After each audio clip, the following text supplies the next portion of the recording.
ಏನ್ ಯೋಚನೆ ಮಾಡ್ತಿದ್ರ? ಹೋಗಿ ಮಾತಾಡಿ ತಿಳಿಸಿ ಹೋಗಿ. ಏನ್ ಮಾತಾಡದ್ರಿ? ಏನೋ ಒಂದು ಮಾತಾಡಿ ನೋಡಿ. ನಾನು ಮಾತಾಡಿದ್ರೆ ನನ್ನ ಮಾತಿಗೆ ಬೆಲೆ ಇಲ್ಲ, ಯಾಕಂದ್ರೆ ನಾನು ವಿಲನು. ಯಾವಾಗಲೂ ಸ್ಟ್ರಿಕ್ಟ್ ಡಿಸಿಪ್ಲಿನ್ ಅಂತ ಇರ್ತೀನಿ. ನೀವು ಅತ್ಯಾಗ ಮುದ್ದು ಮಾಡ್ತೀರಲ್ಲ, ನೀವು ಹೀರೋ. ನೀವು ಮಾತಾಡಿದ್ರೆ ಅವ್ರು ಕೇಳ್ತಾರೆ. ಪ್ಲೀಸ್ ಏನಾದರೂ ಮಾಡಿ ಬಗೆಹರಿಸಿ. ರಾಮಾಯಣ ಮುಗಿದ್ರೆ ಸಾಕು. Please please. ಏನೋ ನನ್ನ ಕೈಲಾಗಿದ್ದು ಮಾಡ್ತೀನಿ, ಉಳಿದಿದ್ದು ಆಗತ್ತೆ.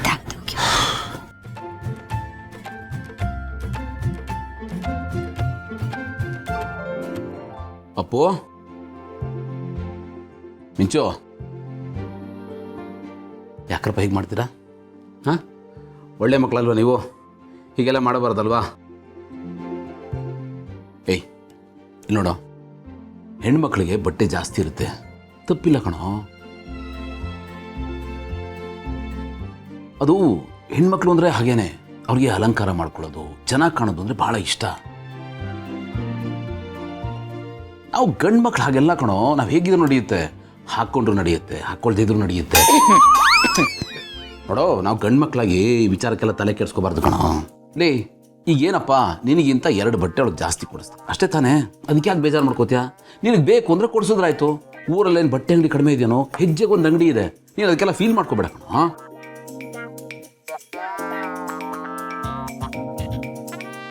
ಈಗ ನಾನು ಹೇಳೋದು ಕೇಳಪ್ಪ, ನೀನು ನನ್ನ ರೂಮಲ್ಲಿ ವಾರ್ಡ್ರೋಬ್ ನೋಡಿದ್ಯಾ? ಹಾಂ, ನಿಮ್ಮಮ್ಮ ನನಗೆ ಎಷ್ಟು ಜಾಗ ಕೊಟ್ಟಿದ್ದಾರೆ, ಅವರೆಷ್ಟು ಜಾಗ ತೊಗೊಂಡಿದ್ದಾರೆ ಅಂತ. ವಾರ್ಡ್ರೋಬ್ ತುಂಬ ಬರೀ ಅವ್ರ ಬಟ್ಟೆನೇ ತುಂಬಿರುತ್ತೆ, ನನ್ನ ಬಟ್ಟೆ ಎಲ್ಲೋ ಮೂಲೆಯಲ್ಲಿ ಮಾತ್ರ ಇರುತ್ತೆ.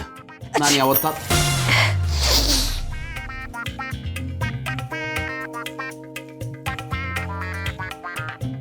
ಯಾವತ್ತಾದ್ರೂ ನಿನ್ನ ಥರ ಬೇಜಾರು ಮಾಡ್ಕೊಂಡಿದ್ದೀನಿ ನಾನು? ನನಗಿಂತ ಅವ್ರ ಬಟ್ಟೆ ಜಾಸ್ತಿ ಇದೆ ಅಂತ ಕಣ್ಣೀರು ಹಾಕಿದ್ದೀನಿ ನಾನು? ಇಲ್ವಲ್ಲ. ನೋಡೋ, ಬಟ್ಟೆ ಕಡಿಮೆ ಇದ್ದಷ್ಟು ಒಳ್ಳೆಯದು, ಆರಾಮಾಗಿ ಫ್ರೀಯಾಗಿರ್ಬೋದು.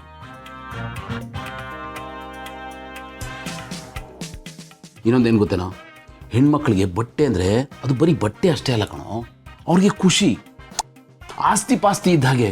ಅವ್ರಿಗೆ ಅಟ್ಯಾಚ್ಮೆಂಟ್ ಜಾಸ್ತಿ ಇರುತ್ತೆ ಕಣೋ. ಅವರು ಆಸೆ ಪಟ್ಟು ಬಟ್ಟೆ ಹಾಕೋತಾರೆ.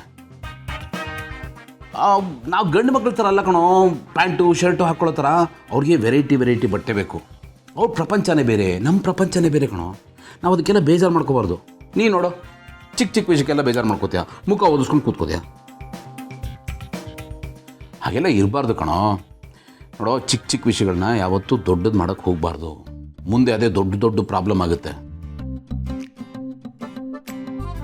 ನೀನು ಹೀಗೆ ಮಾಡ್ತಾ ಇರೋದು ನನಗೆ ಯಾಕೋ ಇಷ್ಟ ಆಗ್ತಾಯಿಲ್ಲ ಕಣೋ. ನಿನ್ನ ಮೇಲಿರೋ ಒಳ್ಳೆ ಇಂಪ್ರೆಷನ್ ಎಲ್ಲ ಹೋಗ್ತಾ ಇದೆ. ಅದು ಹೋಗಬಾರ್ದು ಅಂದರೆ ನೀನು ಹಠ ಕೋಪ ಎಲ್ಲ ಬಿಡಬೇಕು. ನೋಡಪ್ಪ, ನೀನು ಹೀಗೆ ಮಾಡಿದ್ರೆ ನಾನು ಇನ್ಮೇಲೆ ಮಾತೇ ಆಡಲ್ಲ. ಏನು ಕೊಡ್ಸೋದು ಇಲ್ಲ, ಎಲ್ಲಿಗೂ ಕರ್ಕೊಂಡು ಹೋಗಲ್ಲ, ಎಲ್ಲ ಬಂದ್ ಕಟ್. ಓಕೆನಾ? ಏನು ಮಾಡ್ತೀರಾ ಹೇಳಿ? ತಿದ್ಕೋತೀರಾ ಇಲ್ಲ ನಾನು ನಿಲ್ಲಿಸ್ಬಿಡ್ಲ? ಮಿಂಚು, ನೀನು ಅಷ್ಟೇ. ಇತ್ತೀಚೆಗೆ ಎಲ್ಲದಕ್ಕೂ ಹಠ ಮಾಡ್ತೀಯ, ಹೇಳಿದ ಮಾತೇ ಕೇಳಲ್ಲ. ಈಗ ನಾನು ಅಪ್ಪಗೆ ಏನು ಹೇಳಿದ್ನಲ್ಲ, ಎಲ್ಲನೂ ನಿನಗೂ ಅಪ್ಲೈ ಆಗುತ್ತೆ. ನೀವು ಚೆನ್ನಾಗಿದ್ದರೆ ನಾವು ನಿಮ್ಗೇನು ಬೇಕಾದರೂ ಮಾಡ್ತೀವಿ, ಇಲ್ಲ ಅಂದರೆ ನಿಮ್ಗೆ ಎಷ್ಟು ಮಾಡಿದ್ರು ಅಷ್ಟೇ ಅಂತ ಹಾಗೆ ಬಿಟ್ಬಿಡ್ತೀವಿ. ಹೇಳಿ ಏನು ಮಾಡ್ತೀರಾ ಅಂತ? ಒಳ್ಳೆ ಮಕ್ಕಳಾಗಿರ್ತೀರಾ? ನಾನು ಹೇಳೋದಷ್ಟು ಹೇಳಿದ್ದೀನಿ, ಉಳಿದಿದ್ದು ನಿಮಗೆ ಬಿಟ್ಟಿದ್ದು. ಸರಿ ಪಪ್ಪ. ಸರಿ ಪಪ್ಪ ಅಲ್ಲ, ಸಾರಿ ಪಪ್ಪ. ಇನ್ ಮುಂದೆ ಹಾಗೆ ಮಾಡಲ್ಲ ಅಂತೇಳಿ. ಸಾರಿ ಪಪ್ಪ, ಇನ್ಮೇಲೆ ಮಾಡಲ್ಲ. ಗುಡ್.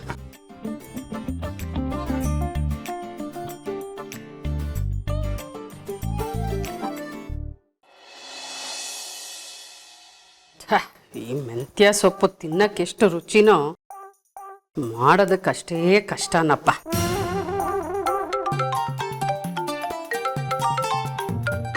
ಏನಿದು ಬೆಳಬೆಳಗ್ಗೆ ಭೂಮಿ ಫೋನು? ಹಲೋ, ಹಾಯ್, ನೀನಾ? ಹಾಯ್ ಅಮ್ಮಮ್ಮ, ನಾನು ಹೊಸ ಬಟ್ಟೆ ಹಾಕೊಂಡಿದ್ದೀನಿ. ನಾನು ಹೆಂಗ್ ಕಾಣಿಸ್ತಿದ್ದೀನಿ? ಹಾಯ್ ಬಂಗಾರಿ, ಸೈಡ್ ಬರೇ. ಅಮ್ಮಮ್ಮ, ನಾನು ಹೊಸ ಬಟ್ಟೆ ಹಾಕೊಂಡಿದ್ದೀನಿ. ಹೇಗ್ ಕಾಣಿಸ್ತಾ ಇದ್ದೀನಿ? ನೀನು ಅಷ್ಟೇ ಕಣೋ, ತುಂಬಾ ಮುದ್ದಾಗಿ ಕಾಣ್ತಾ ಇದೀಯ. ಇಬ್ರು ಸೂಪರ್ ಕಾಣ್ತಾ ಇದ್ದೀರಾ. ಅಮ್ಮಮ್ಮ, ನಿಜ ಹೇಳಿ, ನಾವಿಬ್ರಲ್ಲಿ ಯಾರು ಚೆನ್ನಾಗಿ ಕಾಣಿಸ್ತಿರೋದು? ನಾನೇ ಅಲ್ವಾ ಅಮ್ಮಮ್ಮ? ನಾನೇ ಅಲ್ವಾ ಅಮ್ಮಮ್ಮ? ನಾನು ಕಣೆ. ನಾನು ಕಣೋ. ನಾನು. ಅಯ್ಯಯ್ಯಯ್ಯ ಅದ್ಯಾಕೆ ಹಂಗೆ ಕಿತ್ತಾಡ್ತೀರಾ? ಇಬ್ರು ತುಂಬಾ ಚೆನ್ನಾಗಿ ಕಾಣ್ತಾ ಇದ್ದೀರಾ, ಸೂಪರ್ ಆಗಿದ್ದೀರಾ. ಹಾ ಸರಿ ಸರಿ ಅಮ್ಮಮ್ಮ. ಒಂದ್ ನಿಮಿಷ ಇರಿ, ದೃಷ್ಟಿ ತೆಗೆದ್ಬಿಡ್ತೀನಿ, ಓಕೆನಾ? ಓಕೆ, ಬಾಯ್ ಅಮ್ಮಮ್ಮ. ಬಾಯ್ ಮಕ್ಕಳ, ಬಾಯ್. ನಾನೇ ಚೆನ್ನಾಗಿ ಕಾಣಿಸೋದು. ನಾನು ಕಣೆ. ನಾನು ಕಣೋ. ನಾನು ನಾನು ನಾನು ನಾನು ನಾನು ನಾನು. ಏನಮ್ಮ ಫುಲ್ ಖುಷಿಯಾಗಿದ್ಯಾ? ಲಾಟ್ರಿ ಗೇಟ್ರಿ ಹೊಡಿತಾ? ಏ ಅದೆಲ್ಲ ಏನೂ ಇಲ್ಲ ಕಣ. ನನ್ನ ಮೊಮ್ಮಕ್ಕಳು ಫೋನ್ ಮಾಡಿದ್ರು. ಮೊಮ್ಮಕ್ಕಳು ಫೋನ್ ಮಾಡಿದ್ರೆ ಅದೆಂಥ ಖುಷಿ ಗೊತ್ತಾ? ಅವ್ರನ್ನ ನೋಡ್ತಾನೇ ಇರಬೇಕು, ಅವ್ರ ಹತ್ರ ಮಾತಾಡ್ತಾನೇ ಇರಬೇಕು ಅನ್ಸುತ್ತೆ. ಒಂದೊಂದ್ಸಲಿ ನನ್ಗನ್ಸುತ್ತೆ ಹೋಗಿ ಅವ್ರ ಜೊತೆನೆ ಅವ್ರ ಮನೇಲೆ ಇದ್ಬಿಡೋಣವಾ ಅಂತ. ಮೊಮ್ಮಕ್ಕಳನ್ನ ನೋಡ್ತಾ ಇದ್ರೆ ಅದು ನನ್ನನ್ನು ಯಾವುದೋ ಲೋಕಕ್ಕೆ ಕರ್ಕೊಂಡು ಹೋಗ್ಬಿಡುತ್ತೆ ಕಣ. ಎಲ್ಲವನ್ನೂ ಮರೆಸ್ಬಿಡುತ್ತೆ. ಒಂಥರ ಮ್ಯಾಜಿಕ್ ಥರ ವರ್ಕ್ ಆಗುತ್ತೆ. ಟಾನಿಕ್ ಅದು, ನನ್ನ ಜೀವನದ ಟಾನಿಕ್. ಏನ್ ಆಶ್ಚರ್ಯ ಇದು, ಈ ಅಮ್ಮಂದ್ರಿಗೆ ಮಕ್ಳಿಗಿಂತ ಮೊಮ್ಮಕ್ಳ ಮೇಲೆ ಪ್ರೀತಿ ಜಾಸ್ತಿ. ಅಫ್ಕೋರ್ಸ್ ಅದು ಹಾಗೆ ಕಣೋ. ಏನಾಗತ್ತೆ, ಮಕ್ಕಳು ಹುಡ್ದಾಗ ಏನೋ ಒಂಥರ ಆತಂಕ, ಒಂದು ಜವಾಬ್ದಾರಿ, ಅವ್ರನ್ನ ಚೆನ್ನಾಗಿ ಓದಿಸ್ಬೇಕು, ಅವ್ರನ್ನ ಸೆಟಲ್ ಮಾಡಬೇಕು, ಗಮನ ಎಲ್ಲ ಅದರಲ್ಲೇ ಹೋಗ್ಬಿಡುತ್ತೆ. ಆದ್ರೆ ಮೊಮ್ಮಕ್ಳು ಹುಡ್ದಾಗ ಇದ್ಯಾವ ಟೆನ್ಷನ್ ಇಲ್ಲ, ಬರೀ ಖುಷಿ ಖುಷಿ ಖುಷಿ ಖುಷಿ ಖುಷಿ. ಸರಿ ಸರಿ ಸರಿ, ನಿನ್ ಖುಷಿಗೆ ನಾನು ಅಡ್ಡಿಪಡಿಸಲ್ಲ, ಎಂಜಾಯ್. ಆದ್ರೆ ಇದೇ ಖುಷಿಲಿ ಅಡಿಗೆಗೆ ಉಪ್ಪಕ್ಕನ್ನ ಮರಿಬೇಡ.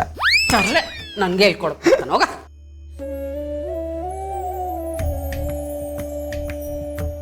ಈ ಸಂತೋಷನ ನಮ್ಮ ಜೀವ, ಮಹಿಮಾ, ಅಪ್ಪಿ, ಪಾರ್ಥನು ಅನುಭವಿಸಿದ್ರೆ ಎಷ್ಟು ಚೆನ್ನಾಗಿರೋದಲ್ಲ.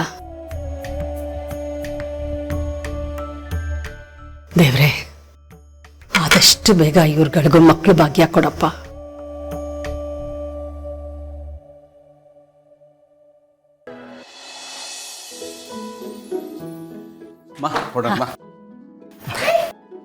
ಅರೆ